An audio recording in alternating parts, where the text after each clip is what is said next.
Assalamu alaikum wa rahmatullahi wa barakatuh and Ramadan Kareem.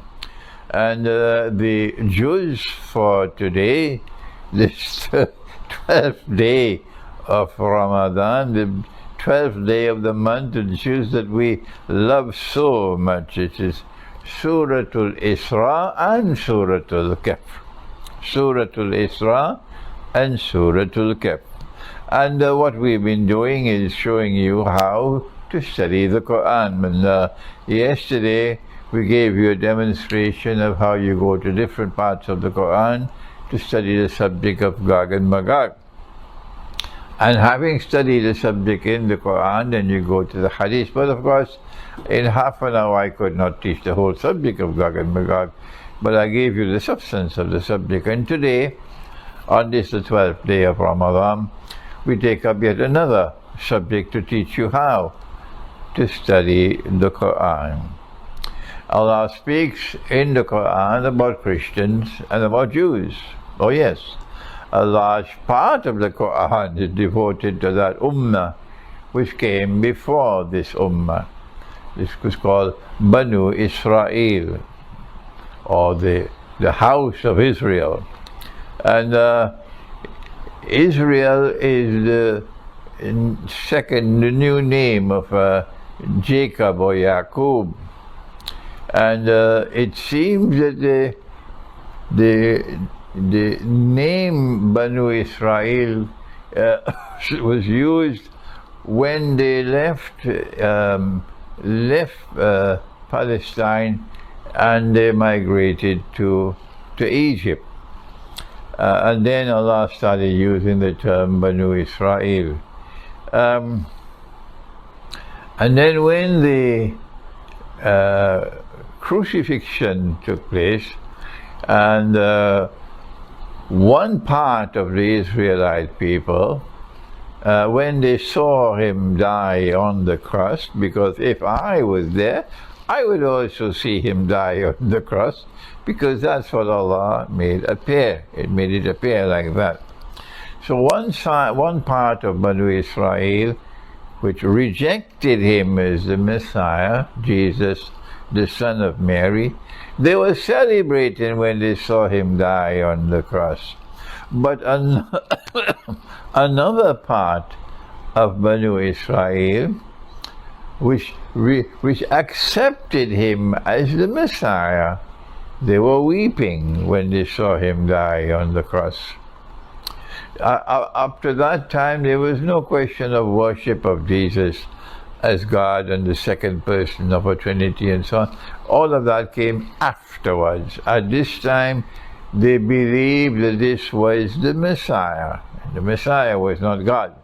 The Messiah was someone appointed by the Lord God. And so they were weeping. Excuse me. They were weeping. I'm trying with this cough. And I'm getting lots of emails telling me what to do with the cough. And so when that happened, then Allah subhanahu wa ta'ala changed the name from Banu Israel and no longer refers to them as Israelite people. Now one part which rejected him are referred to in the Quran as Al-Yahud, or the Jews. That's the definition of Yahud or Jews in the Quran. I know you have other definitions, but this is the definition in the Quran. The Israelite people who rejected Jesus as the Messiah, they are the ones who are now known as Al-Yahud or the Jews.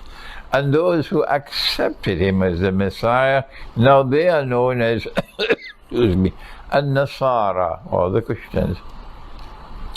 And then the Quran takes up again the subject in Suratul Araf, where Allah speaks of a town by the sea. وَاسْأَلْهُمْ بَعْدَ أَعُوذُ بِاللَّهِ مِنَ الشَّيْطَانِ الرَّجِيمِ وَاسْأَلْهُمْ عَنِ الْقَرْيَةِ الَّتِي كَانَتْ حَاضِرَةَ الْبَحْرِ. It's a town by the sea. Of course, it's Constantinople. And in that town there are an Israelite people who are obliged to obey the law of the Torah, which has the law of the Sabbath, that you're not allowed to work on the day of the Sabbath.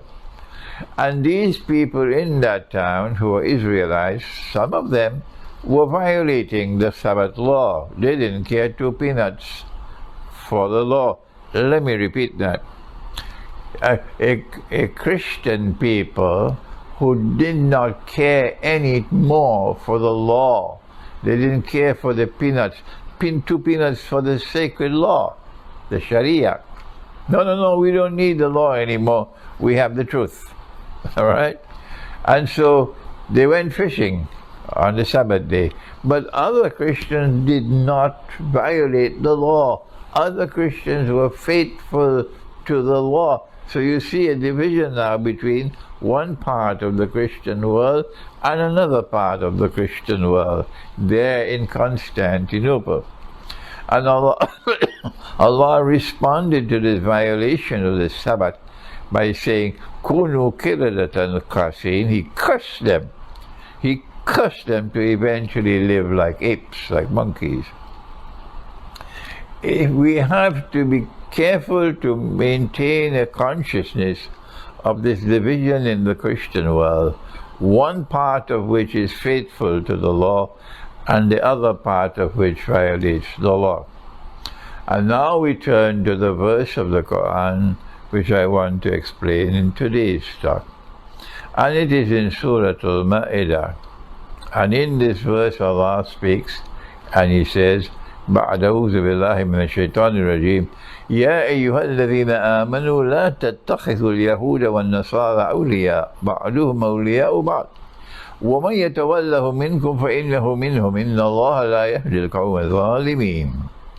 O you who have faith, this is faith in the Quran, in the one God.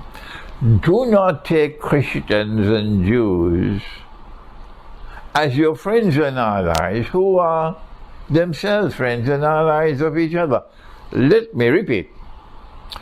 Do not take Jews and Christians as your friends and allies who are themselves friends and allies of each other.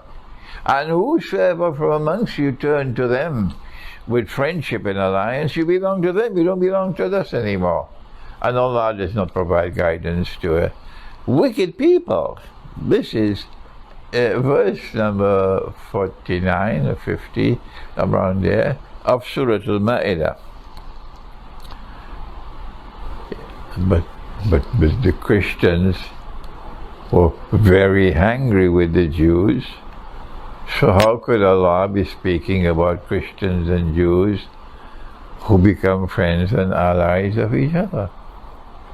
It was something extraordinary that the Quran is anticipating that part of the Christian world and part of the Jewish world are going to reconcile and become friends and allies of each other. And when that happens, you, the believers in this Quran, you are prohibited from becoming their friends and allies. You are prohibited from joining their alliance, which is precisely what Turkey has done.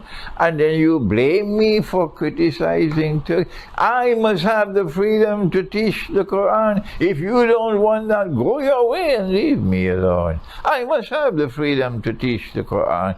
Allah is speaking in the Quran and He says, if you turn to them, that alliance of Jews and Christians, which has today come into being in the Zionist Judeo-Christian alliance, which has created NATO. Allah says, if you join them, you belong to them. You no longer belong to us. If that is a bone in your throat, you must blame yourself, not me, that Turkey is not only a member of NATO, but comfortably so. And there is no sign that Turkey is feeling any regrets for being a member of NATO and wants to leave NATO. So Turkey doesn't belong to the world of Islam. And those who support the Turkish government, you don't belong to the world of Islam anymore. You don't believe me? Wait until you reach the grave. Wait until you reach the grave and you know who is correct in explaining the Quran, me or you. This is my talk for today, that Allah has prohibited us in the Quran from maintaining friendly ties and being allies. I'm slowing down now. From maintaining friendly ties and being allies of Jews and Christians who are friends and allies of each other. The Judeo-Christian alliance has come into being. It's a Zionist alliance. It is this alliance which has created the state of Israel today, and which is supporting the state of Israel today. And those who join that alliance, you no longer belong to us, you belong to them. And Allah does not provide guidance for a wicked people. Thank you. Wassalamu alaikum wa rahmatullah.